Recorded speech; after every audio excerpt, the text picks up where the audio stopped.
1990년 버블이 붕괴된 후 일본은 30년간 디플레이션으로 고통받고 있습니다. 갖은 노력에도 불구하고 일본은 왜 이토록 긴 세월 동안 디플레이션에서 벗어나지 못하는 것일까요?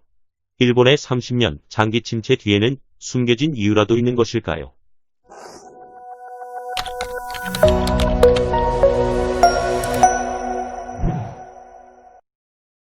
1990년 초 일본의 니케이 지수가 폭락한 데 이어 1992년에는 부동산 버블이 붕괴되면서 일본 경제는 패닉 상태로 빠져들어갔습니다.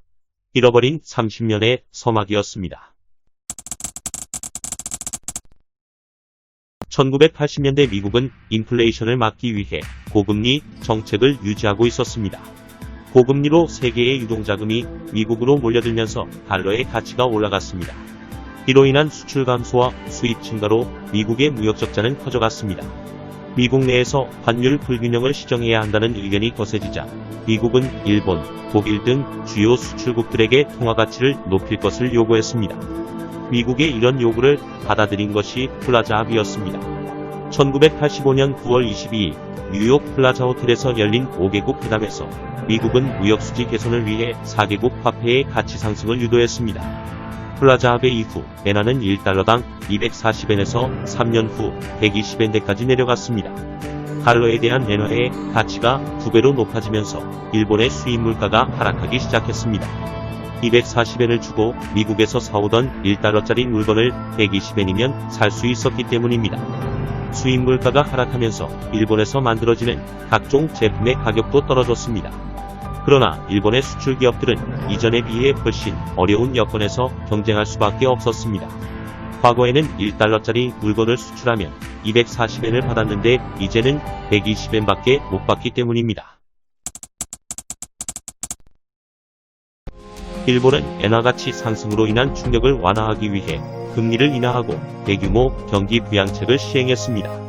1986년 1월에 일본 중앙은행은 금리를 5.0%에서 4.5%로 인하한 데 이어 1987년 2월에는 당시로서는 역대 최저 수준인 2.5%까지 내렸습니다.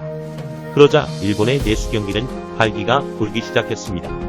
엔구로 수출 경기가 여전히 회복되지 않았던 일본 기업들은 수출보다는 일본 내 소비를 겨냥하여 부동산 및 리조트 등 위락시설에 집중적으로 투자했습니다.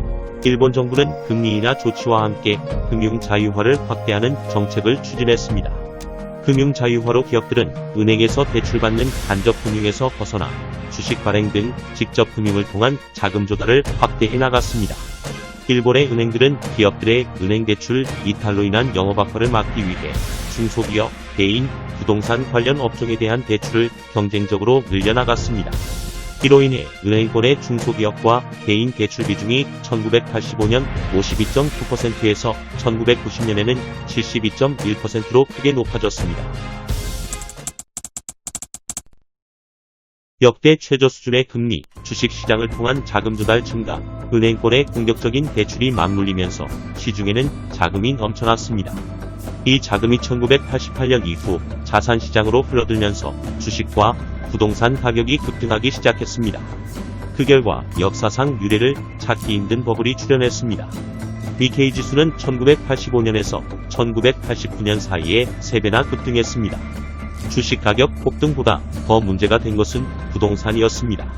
주식시장 호황으로 기업들의 증자 및 신규 상장이 쉬워짐에 따라 은행의 기업 대출이 줄어들었고 은행은 남아도는 자금을 부동산 담보대출로 운용하기 시작하면서 안 그래도 비쌌던 일본의 부동산 가격이 급등했습니다.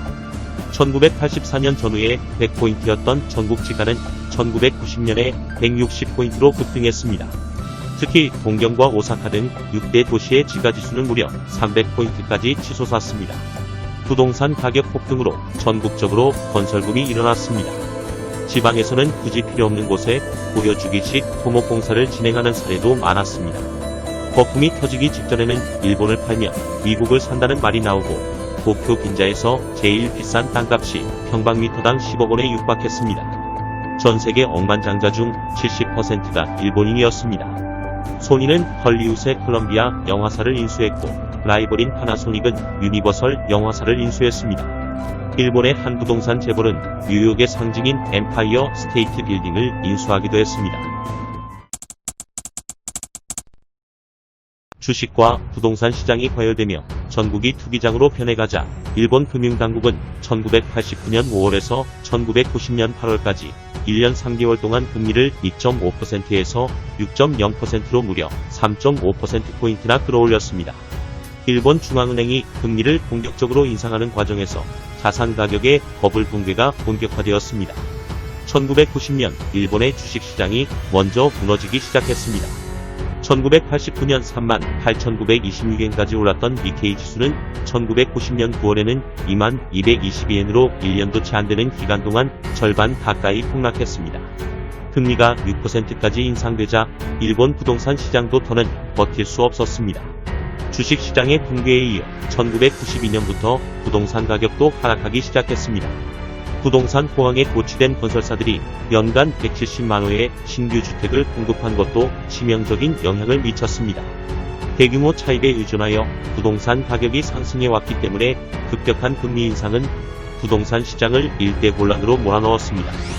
주식과 부동산 등 자산 가격이 폭락하자 일본인들은 열심히 소비를 줄이고 저축을 늘려 어떻게든 빚을 갚고자 노력했습니다. 파산위기에 처한 수백만 명의 주택 소유자들이 빚을 갚기 위해 너도 나도 집을 내놓았고 은행에 담보로 잡힌 집이 매물로 나오면서 대규모 부동산 가격 폭락으로 이어졌습니다. 일본의 전국도시 평균 지가지수는 1991년 10.4% 상승해서 1992년 1.8% 하락으로 전환되며 고점 대비 무려 60% 이상 하락했습니다. 특히 상업지는 1991년 고점 대비 70% 이상 폭락했습니다. 기업들도 투자 대신 부채 상환에 주력하면서 일본의 내수 경기는 빠른 속도로 위축되어 갔습니다. 내수 경기 위축은 기업의 경영 상황을 악화시켰고 이로 인해 일자리도 사라졌습니다. 고용의 부진은 가계소득을 축소시킴으로써 자산시장을 더욱 위축시키는 악순환으로 이어졌습니다. 이후 10년간 부동산 가격은 평균 3분의 1에서 최대 10분의 1까지 떨어졌습니다. 이 과정에서 집을 팔아도 대출금을 갚지 못하는 경우가 대량으로 발생하면서 엄청난 부실채권이 발생하였고 이를 견디지 못해 은행들이 도산하는 과정이 반복되었습니다. 기업들은 위기 극복을 위해 신규 채용을 줄이거나 비정규직으로 뽑는 비율이 크게 늘어났고 기존 인원들도 감원하기 시작했습니다. 취업이 극도로 어려워지면서 출산율도 크게 저하되었습니다. 결과적으로 고령화를 향한 가속 페달을 밟은 셈이 되었습니다. 이런 악순환이 반복되면서 일본 경제는 디플레이션의 늪으로 빠져들어갔습니다. 디플레이션으로 인한 물가 하락으로 가계와 기업이 지고 있는 부채의 실질 부담은 더 무거워졌습니다. 열심히 빚을 갚아도 빚은 줄지 않고 더 늘어나는 악순환이 경제를 짓눌렀습니다. 결국 경제 전반에 걸쳐 강력한 디플레이션이 출현하면서 일본의 경제 성장률도 크게 둔화되었습니다.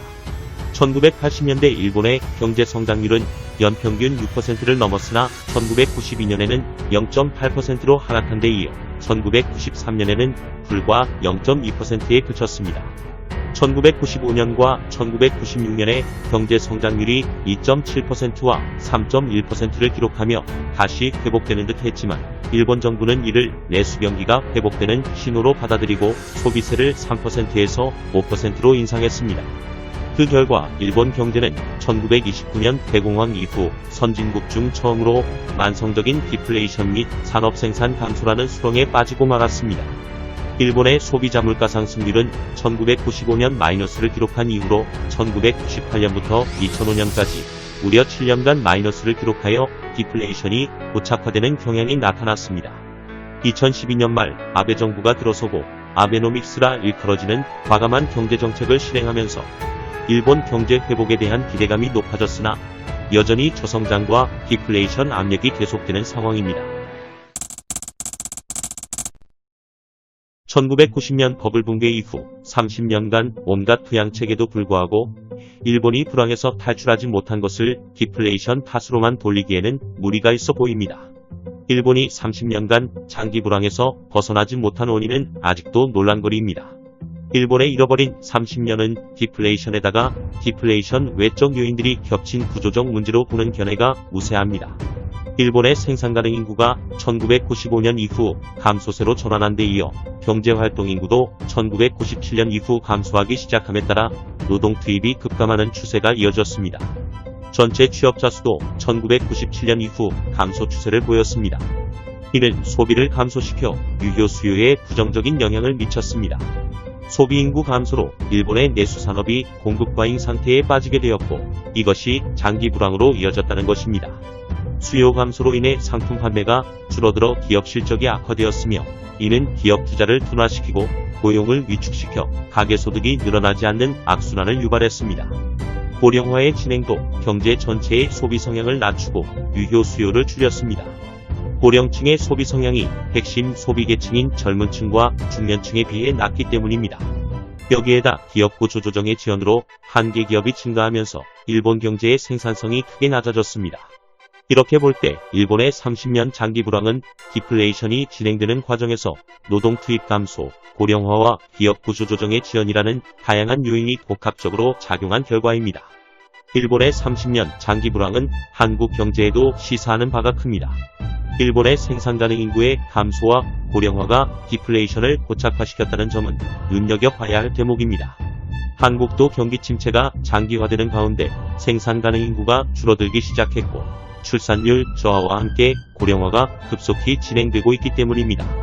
더욱이 일본이 장기 불황을 맞이했을 때 글로벌 경제는 성장 가도에 있었지만 한국은 글로벌 경기가 하강하는 국면에서 장기 침체를 맞이하고 있어 그 충격이 더 클 수밖에 없습니다. 영상이 유익하셨다면 구독과 좋아요 부탁드립니다. 시청해주셔서 감사합니다.